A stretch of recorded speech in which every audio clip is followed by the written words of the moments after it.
So I may have 32 pages left, but I still think that I'm qualified to tell you about Utopia. Let's get started. Okay, so Utopia was written by Sir Thomas More in 1516.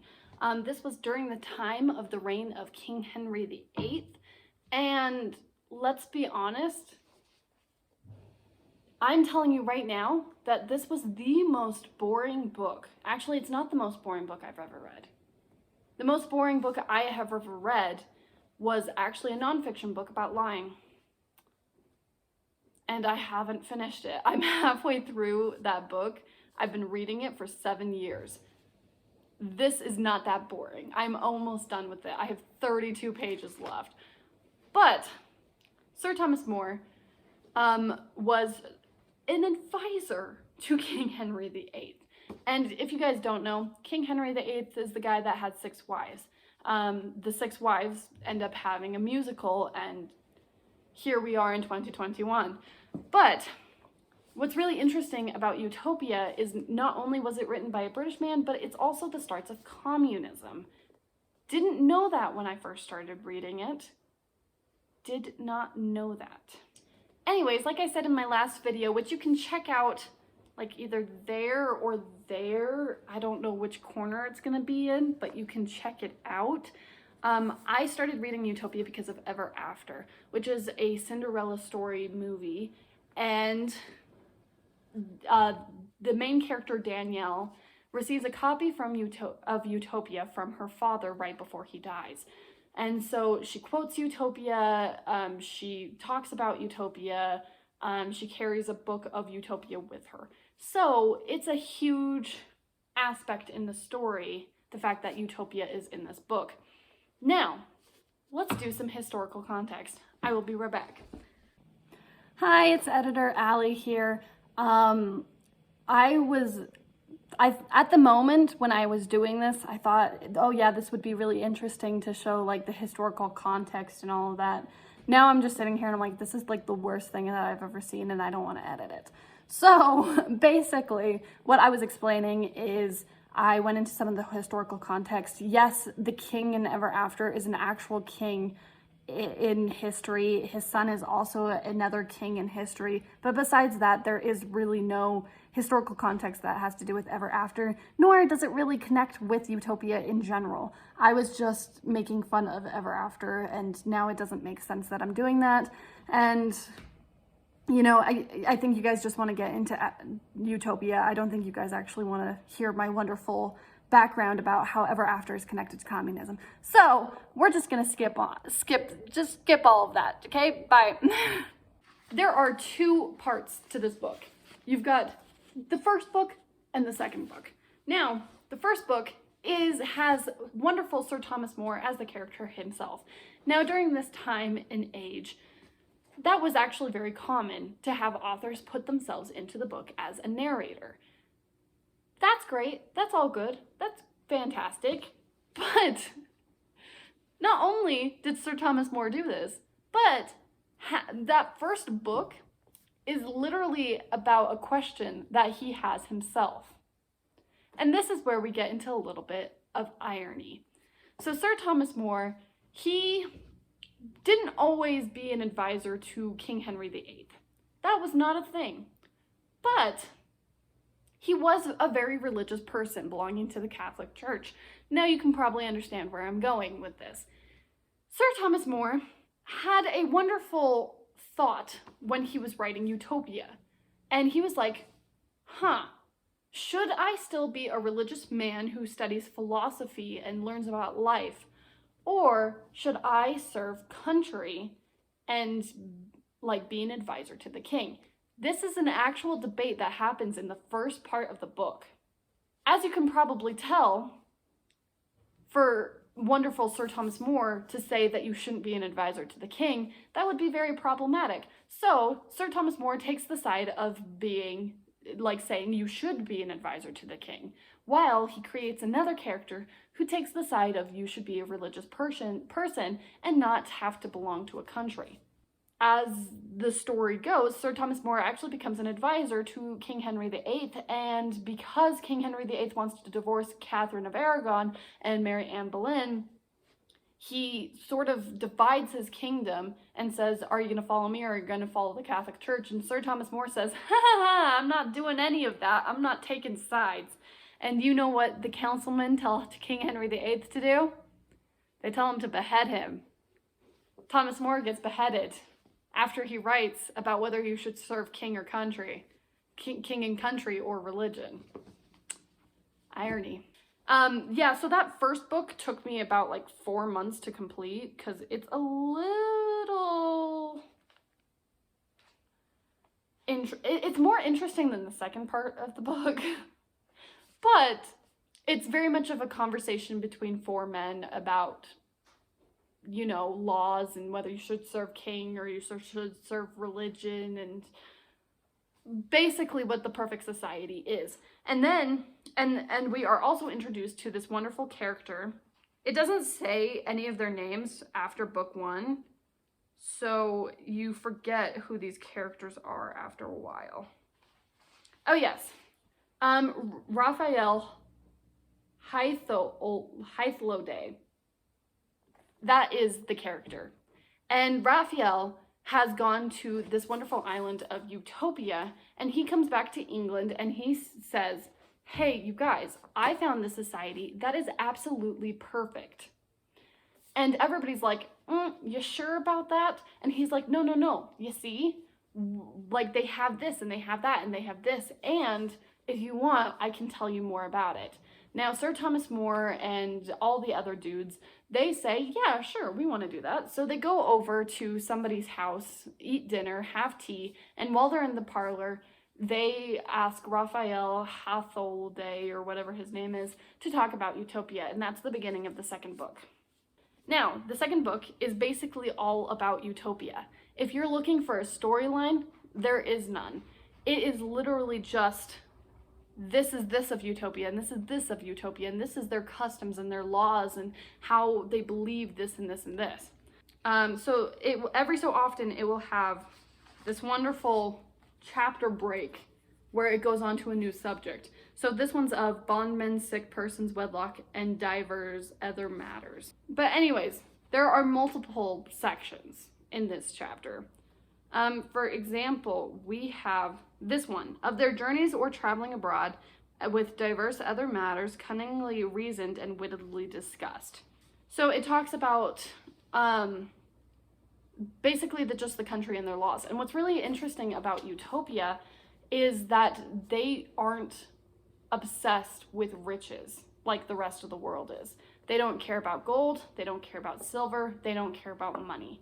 Which, if you think about it, them not caring about money and not really having any money, communism. So, we already have some of the characteristics of communism in Utopia already.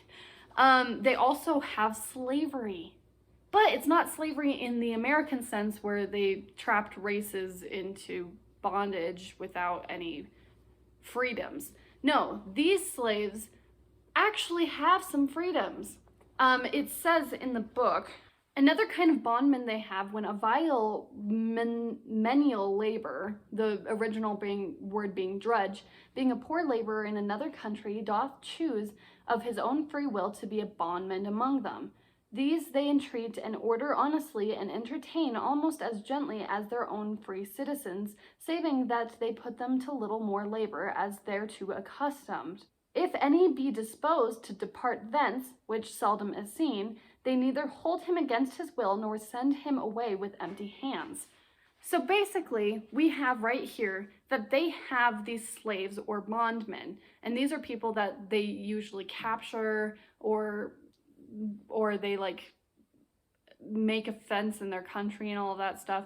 There's not a whole lot of instances where they bring slaves in from other countries. It's mostly their own people who have done harm or ill will that become these slaves or bondmen. But the people that come from other countries that are these bondmen, they actually are treated just as well as free citizens. And not only that, but if they choose that they don't want to be bondmen anymore and they want to go to a different country, Utopia will actually say, yes, you can do that. We're not holding you against your will. And here's also some other stuff that you can take with you.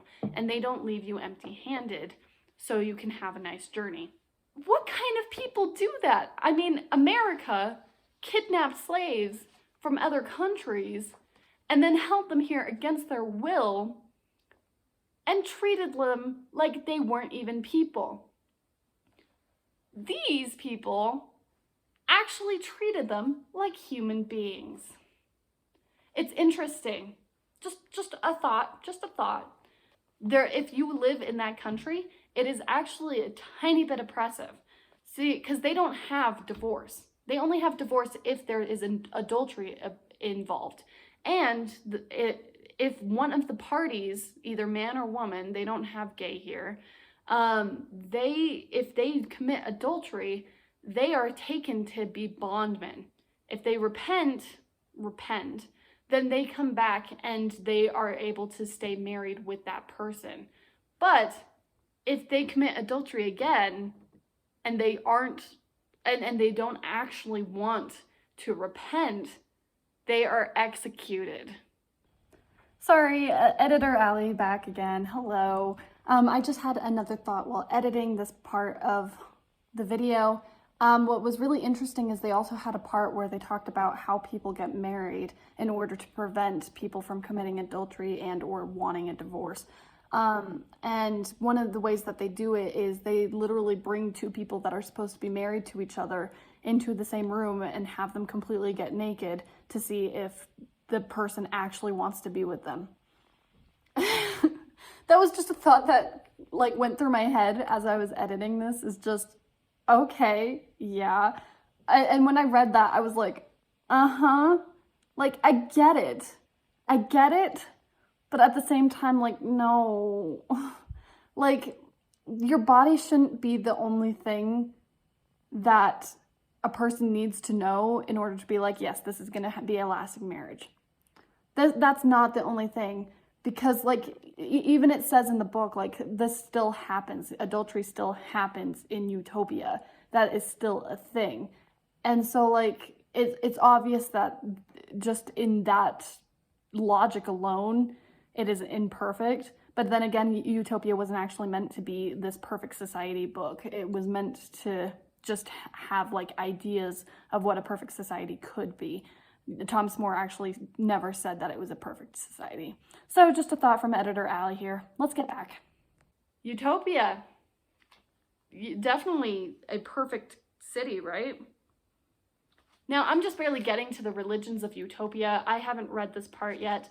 But what I can say about the second part of the book is that it is very interesting to examine on a sociological level.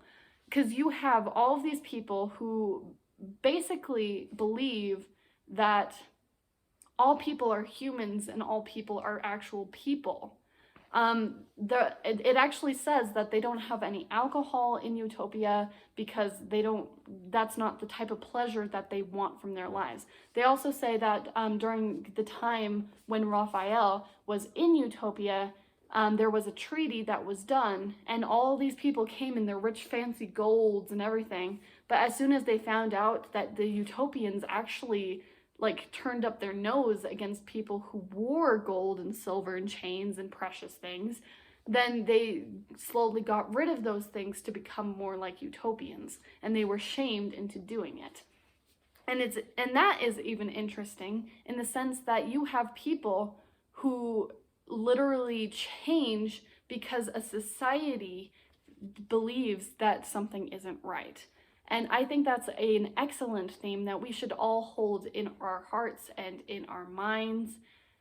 People are people, and we should definitely turn our noses up at some of the poor choices that we have in this life and in this country, aka racism, sexism, any other type of isms, anti-Semitism, you know, all of that stuff. Anyways, should you read Utopia? Absolutely not. If you want to examine a society and how they create themselves and how they are different from the rest of the world, especially in their learning. They very much love learning, and Raphael actually teaches them Greek, which is really interesting. But besides that, Utopia is not interesting. It doesn't have a plot. The only interesting thing about it is the fact that it's connected to communism. That's basically it. So my rating of Utopia out of 5 stars is maybe a 2. So should you read Utopia?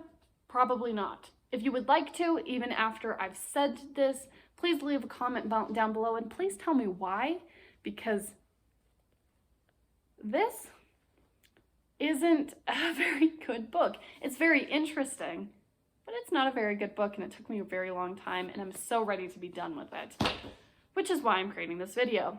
Anyways, thank you guys so much for watching. Please click a like button if you enjoyed this little synopsis and interpretation of Utopia. I definitely learned a lot of things about it. If you can tell, I actually sometimes write in the margins of these books, and I thought it was really interesting, especially this part. And as the most part of them do pass us in strength and fierce courage, so in wit and reason we be much stronger than they all. And that's them talking about war and being in warfare. They'd rather not commit violence. They'd rather defeat their enemy through logic and reason, which I thought was so interesting. And I definitely want that in my journal. So, thank you guys. Subscribe to see more of this. In the next video part like this, I will be going over 1984 because I'm actually really close to being done with that also. So, thank you guys so much for watching. I'll see you guys in my next video. Bye!